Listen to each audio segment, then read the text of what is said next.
بہت ساری احادیث اور واقعات فضائل درود میں ملتے ہیں۔ آج انشاءاللہ ہم ایک بڑی خوبصورت حدیث پاک درود پاک کی فضیلت کے بارے میں سنیں گے۔ سرکار دو عالم صلی اللہ تعالی علیہ وسلم کا فرمان عالی شان ہے، من صلی علیہ صلاۃ واحدۃ صلی اللہ علیہ عشرہ، جس نے مجھ پر ایک بار درود پاک پڑھا رب کریم اس پر اپنی 10 رحمتیں نازل فرماتا ہے۔ فرمایا ومن صلی علیہ عشرا صلی اللہ علیہ مئۃ، جو مجھ پر 10 بار درود پاک پڑھے اللہ کریم اس پر اپنی 100 رحمتیں نازل فرماتا ہے۔ ومن صلی علیہ مئۃ صلی اللہ علیہ الفا، جو مجھ پر 100 بار درود پاک پڑھے اللہ اس پر 1000 رحمتیں نازل فرماتا ہے۔ Look at the beautiful multiplication, ایک درود پاک 10 رحمتیں، 10 درود پاک 100 رحمتیں، 100 درود پاک 1000 رحمتیں، ملٹیپلائی بائی 10 رحمتیں ہوتی جا رہی ہیں۔ ہم سب چاہتے ہیں سیکیور رہیں، سیف رہیں، بزنس پہ جائیں تو وہاں رحمت ہو، گھر والے پیچھے خیر سے رہیں۔ حالات بھی ایسے ہیں کہ ہم چاہ رہے ہوتے ہیں کہ سب چیزیں سیف اینڈ سیکیور رہیں، تو رحمت الہی جس پر برستی رہے گی کیسے انشاءاللہ وہ سیف رہے گا، کتنی برکتیں ملیں گی۔ تو the more you want to get the رحمت of اللہ سبحانہ وتعالی the more you recite درود پاک، جتنی رحمتیں چاہیے آپ اتنا درود پاک پڑھتے جائیں، ملٹیپلیکیشن ہوتی جائے گی۔ مگر اس حدیث کا جو اگلا پارٹ ہے وہ اور خوبصورت ہے۔ اللہ کے حبیب علیہ السلام فرماتے ومن صلی علیہ الفا، جو مجھ پر 1000 بار درود پاک پڑھے زاحمت کتفہ کتفی علی باب الجنہ، آقا فرماتے ہیں جنت کے دروازے پر اس کا کاندھا میرے کاندھے سے چھو رہا ہوگا۔ یعنی ہم سب کی تمنا تو یہ ہے کہ پیارے آقا علیہ السلام کے پیچھے پیچھے جنت پہ چلے جائیں، یہی ہمارے لیے بہت بڑی بات ہے۔ مگر کاندھے سے کاندھا کس کا ٹچ ہوتا ہے؟ امام صاحب اعلان کرتے ہیں نا، کاندھے سے کاندھا ملا لیں، صفے درست کر لیں، it means very next to me, بالکل جو میرے برابر میں ہوتا ہے نا، میرا کاندھا تو اس سے ٹچ ہوتا ہے۔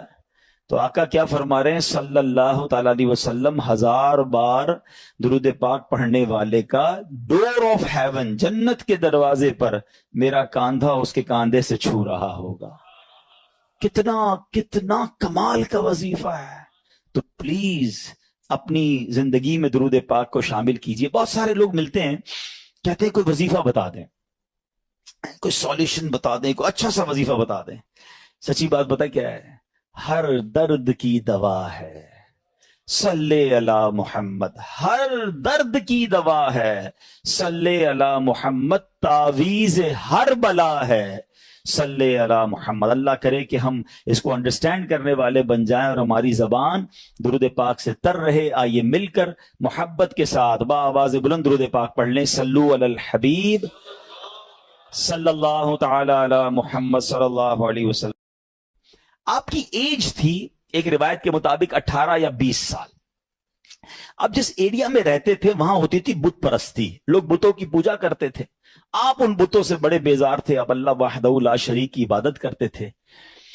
تو ہر سال اس علاقے میں، اس ولیج میں ایک میلہ ہوتا تھا، اس میں شراب پیتے تھے لوگ، ناچ گانے کرتے تھے، جو بھی ان کو خرافات کرنے ہوتے تھے۔ تو انہوں نے کہا کہ آپ بھی چلیں، حضرت ابراہیم کو بھی بلایا، آپ نے کہا میں نہیں جاتا۔ سارے گاؤں والے چلے گئے، آپ اکیلے اس گاؤں میں رہ گئے۔ آپ نے کہا یہ کدھر جاتے ہیں، بت خانے میں جا کر کیا کیا کرتے ہیں؟ آپ اس بت خانے کے اندر چلے گئے، جو بھی ان کا ٹیمپل کہہ لیں، مندر کہہ لیں، آپ اس کے اندر گئے۔ آپ نے دیکھا عجیب عجیب قسم کے بت بنے ہوئے ہیں، کوئی چھوٹا ہے کوئی بڑا ہے۔ آپ کو بڑا غصہ آیا، آپ نے کلاڑا لیا، کسی کا ہاتھ توڑا، کسی کا پیر توڑا، کسی کا ناک توڑا کہ یہ اس کی عبادت کرتے ہیں۔ اور جو سب سے بڑا بت تھا اس کے کاندھے پر کلاڑی رکھ کر آپ باہر آ گئے۔ جب وہ سارے لوگ شرابیں پی کر عیاشیاں کر کر واپس آئے تو جب اپنے ٹیمپل کے اندر گئے تو حیران ہو گئے کہ یہ بتوں کو کس نے توڑ دیا، ہمارے خداؤں کو کس نے ہاتھ پیر توڑ دیے۔ بڑا غضب، بڑا غصہ، ڈھونڈو کس نے کیا ہے؟ کہا ایک ہی نوجوان ہے جو ہمارے ساتھ نہیں چلا تھا، یہ اسی نے کیا ہوگا۔ حضرت ابراہیم علیہ نبینا علیہ السلام کو لائے اور کہا کہ یہ کس نے کیا ہے، آپ بتائیں۔ آپ نے بڑا لاجیکلی جواب دیا کہ انہی سے پوچھ لو نا، جو سب سے بڑا بت ہے اس سے پوچھ لو، دیکھو کاندھے پہ کلاڑا بھی اسی کے لگا ہوا ہے۔ تو وہ کہتے ہیں یہ تو جواب نہیں دیتے. اب ذرا دیکھیں لوجیکلی ڈیمونسٹریشن کیسا کیا, پریکٹیکلی. کہتے ہیں نا کہ کچھ چیزیں پریکٹیکلی سمجھائی جاتی ہیں. آپ نے کہا اسی سے پوچھ لو نا جو سب سے بڑا ہے اور اس کی کاندھے پہ کلاڑا بھی رکھا ہے, یہ بتا دے گا کس نے توڑا ہے. تو وہ کہتے ہیں کہ یہ تو جواب نہیں دیتے. اللہ اکبر. اب اس پوائنٹ کو لے کر حضرت ابراہیم علیہ نبینا علیہ السلام نے کیا خوبصورت, جس کو کہتے ہیں جواب دو, جو آپ نے جواب دیا وہ قرآن میں موجود ہے. آپ فرماتے قال افتعبدون من دون اللہ ما لا ينفعکم شیئا ولا یضرکم. کہا کہ تم اللہ کے سوا ایسے کو پوجتے ہو جو نہ تمہیں نفع دے سکتا ہے نہ نقصان دے سکتا ہے. اف لکم, تف ہے تمہارے اوپر. وَلِمَا تَعْبُدُونَ مِن دُونِ اللَّهِ أَفَلَا تَعْقِلُونَ. کہتے تم ان بتوں کو اللہ کے سوا پوچھتے ہو, تف ہے تم پر, تمہارے اندر عقل نہیں ہے, تمہیں خود نہ نفع دے رہے ہیں نہ نقصان دے رہے ہیں. یعنی پریکٹیکل کر کے بتایا نا. مگر کہتے ہیں کہ جس کی آنکھوں پر پردہ پڑ جائے نا, اس کو آپ اگزامپل بھی دے دیں, دلیل بھی دے دیں. آج بھی ایسے لوگ موجود ہیں, قرآن سے نکال کے دکھا دو, حدیث سے بتا دو, اس کو لاجیکلی سمجھا دو. جس کو نہیں ماننا میں نہ مانوں, اس کو نہیں ماننا. تو یہ شروع سے معاملہ ہے کہ کچھ لوگ نہیں مانتے. تو بہرحال اب اتنا زبردست ڈیمونسٹریشن تھا, ہونا کیا چاہیے تھا, توبہ کر لیتے کہ یار بات تو صحیح کر رہے ہیں, یہ بت اپنے آپ کو توڑ پھوڑ سے نہیں بچا سکے, ہمیں کیا بچائیں گے.